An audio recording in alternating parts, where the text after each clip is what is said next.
A ver acá, que había dicho. ¿Qué tal, doctora? Buenos días, Carlos Calzada de Radio Educación. La primera pregunta sería esta decisión que tomó la Suprema Corte de Justicia ayer de dar entrada para saber si puede revisar realizar esta controversia en contra de la reforma judicial. Me gustaría conocer su opinión, sobre todo porque dos de las ministras consideraron que esto era un golpe de Estado técnico. Me gustaría saber cuál es su posición al respecto a estas acciones de la Suprema Corte. Sí. Le pedía a Paulina que hiciéramos una presentación para que recordemos cómo es que nuestra coalición tiene mayoría calificada en la Cámara de Diputados y en la Cámara de Senadores. ¿Cuál fue el resultado de la elección? ¿Qué dice la Constitución para cambiar la Constitución? ¿Cuál es la votación que se obtuvo y por qué que no ha tomado una decisión? Acepta lo que le plantea la Corte, algunos ministros de la Corte, para analizar la constitucionalidad de la Constitución, que está totalmente fuera de norma.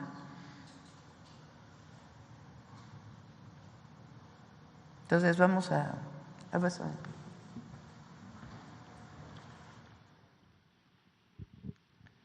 A ver, primero para todos los adversarios, los que no están de acuerdo con lo que se está aprobando, es una decisión del pueblo de México. Hay que recordar que el 5 de febrero del 2024 el presidente López Obrador presentó 20 reformas constitucionales, las envió a la Cámara de Diputados, o 18 constitucionales y 2 de leyes secundarias. A partir de esa fecha, previo a la jornada electoral, a la campaña, empieza a analizar la Cámara de Diputados, que es la Cámara de origen, estas reformas. Entre ellas, la reforma al Poder Judicial. Lo que se planteaba en la reforma al Poder Judicial, esencialmente, que jueces, ministros, jueces, magistrados, magistradas, ministros y ministras sean electas por voto popular. Durante toda la campaña, quienes me acompañaron, que algunos están aquí, saben que yo en plaza pública explicaba siempre lo que llamábamos el Plan C, y ahí explicaba lo que significaba particularmente la reforma al Poder Judicial. Y explicaba que para poder transformar al Poder Judicial, que por qué se requiere transformar, pues también aquí el presidente López Obrador dio varias veces decisiones del Poder Judicial que tenían que ver incluso con liberaciones de delincuentes de la delincuencia organizada. No solamente asuntos mercantiles, sino también liberación de delincuentes, sabadazos, etcétera, etcétera, etcétera. Entonces, en campaña ponía yo a votación en la plaza pública: ¿quién cree que deba seguirse eligiendo a ministros de la Suprema Corte por los senadores o quién cree que debe elegirse por el pueblo de México? Es decir, hicimos campaña planteando la reforma al Poder Judicial y las otras reformas. El 2 de junio ganamos con esta diferencia de votación. En el caso de la presidencia, obtuve 35.924.519. ¿Cuánto obtuvo la candidata del PRIAN? 16.502.697 y Movimiento Ciudadano 6.2 millones. La votación más alta que se haya tenido en la historia. Ahora, diputados y diputadas. Fíjense nada más, son 300 distritos electorales en el país. La coalición ganó 256 diputados y diputadas, y en votación directa ganaron solo 42 distritos, el PRIAN, solo 42 distritos. Esta es la votación directa de mayoría. Y Movimiento Ciudadano solo ganó un distrito. Adelante.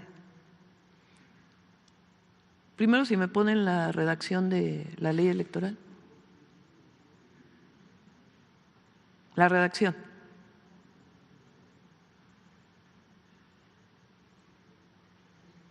Bueno, de ahí se inventaron algunos de que la designación de diputados plurinominales era una sobrerepresentación, ¿se acuerdan? ¿Qué dice la ley, la anterior?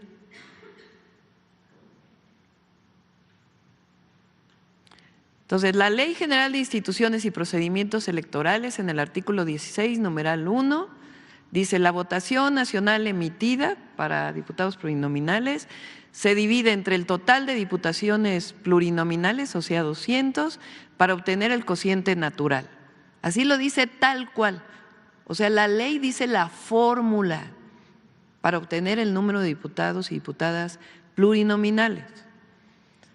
¿Cómo se hizo? ¿Cómo lo hizo el INE y después lo ratificó el tribunal? Pues el cociente natural eran los votos por diputados y diputadas entre las 200 diputaciones, y eso es el cociente natural. Adelante. Después el artículo 15, numeral 2 dice: para obtener la votación nacional emitida se debe restar a la votación total los votos nulos de las candidaturas sin registro, las candidaturas independientes, y restarlo de los partidos que no hayan obtenido su registro. Así lo dice la ley, tal cual. Se hace la fórmula. Adelante.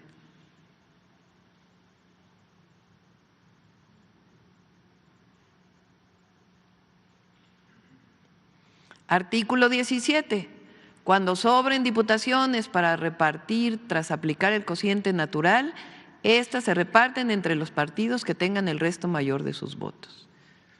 Es decir, se hace el cociente y lo que sobra pues se reparte entre los partidos. Sobraban 3 diputados y se repartieron entre los distintos partidos. Adelante.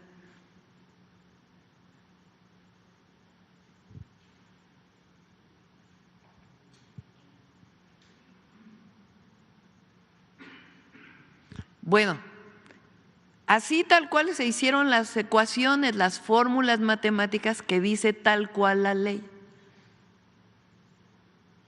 El resultado final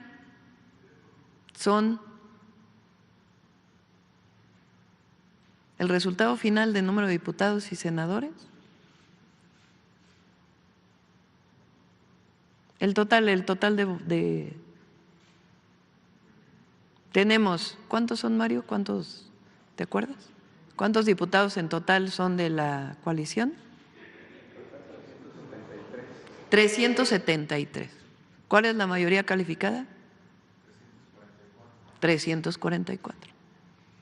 Es decir, aplicando exactamente la fórmula que dice la ley electoral para asignar diputados plurinominales y senadores, se tienen 373 diputados de la coalición. Se tenían 85 senadores y después un senador del PRIAN se decide votar con la coalición. 86 senadores. ¿Qué dice la Constitución para cambiar la Constitución?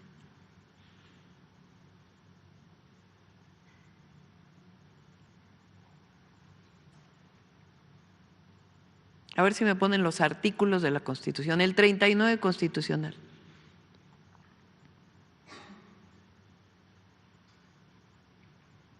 El 39 así, tal cual lo lees. Ahí está.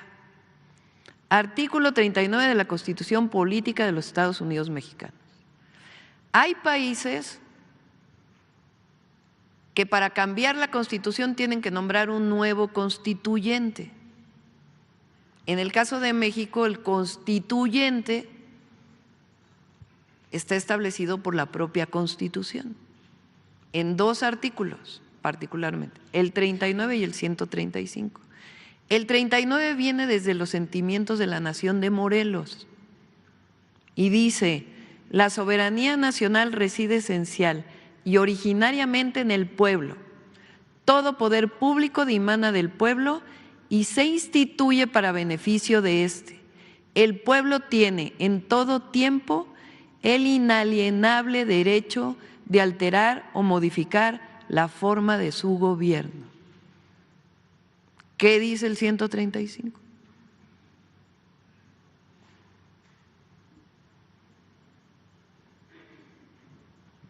La presente Constitución puede ser adicionada o reformada. Para que las adiciones o reformas lleguen a ser parte de la misma, se requiere que el Congreso de la Unión,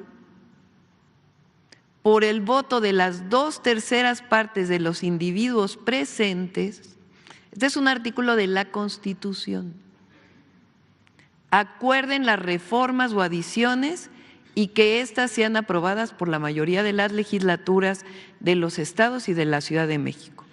El Congreso de la Unión o la Comisión Permanente, en su caso, harán el cómputo de los votos de las legislaturas y la declaración de haber sido aprobadas las adiciones o reformas.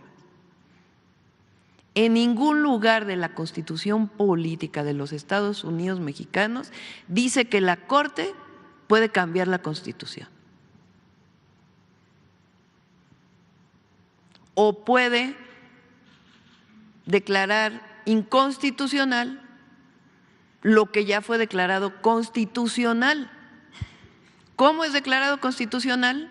Así, con la mayoría calificada de la Cámara de Diputados, de la Cámara de Senadores y de la mayoría de los congresos de los estados. Eso ocurrió con la reforma al Poder Judicial.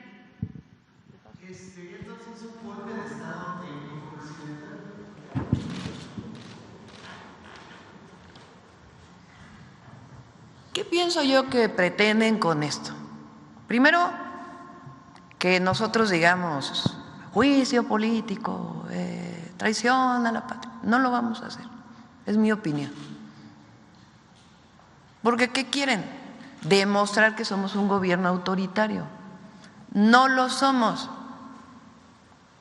La presidenta fue electa por el pueblo de México. Los diputados, diputadas, senadores, senadoras fueron electas por el pueblo de México.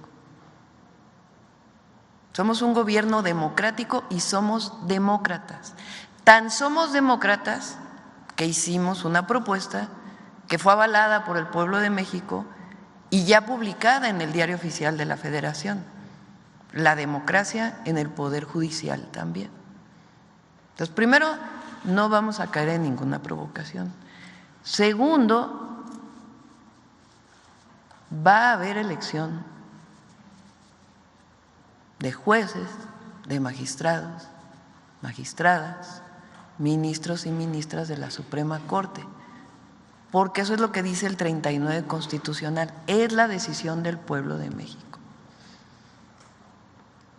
Entonces, no tiene sustento lo que está haciendo la Corte, o ocho ministros de la Corte. Entonces, ellos saben, porque ellos son abogados, ellos han formalmente leído la Constitución y aplicado la Constitución, algunas veces no, ¿verdad? Porque defienden privilegios, para empezar los suyos, los de los 400,000 pesos al mes que ganan. Entonces, ellos saben que lo que están haciendo está mal. Ellos lo saben, ellas y ellos que votaron ayer saben que no tiene sustento. Entonces, el pueblo de México es a quien nos debemos. Entonces, Yo supongo que ellos están provocando, a ver cuál es nuestra reacción. Y no solo son los ministros, sino un grupo que se reúne alrededor de la ministra presidenta, que están ahí buscando la manera de parar la transformación. A la transformación, que es una decisión del pueblo de México, no la pueden parar 8 ministros de la Suprema Corte de Justicia.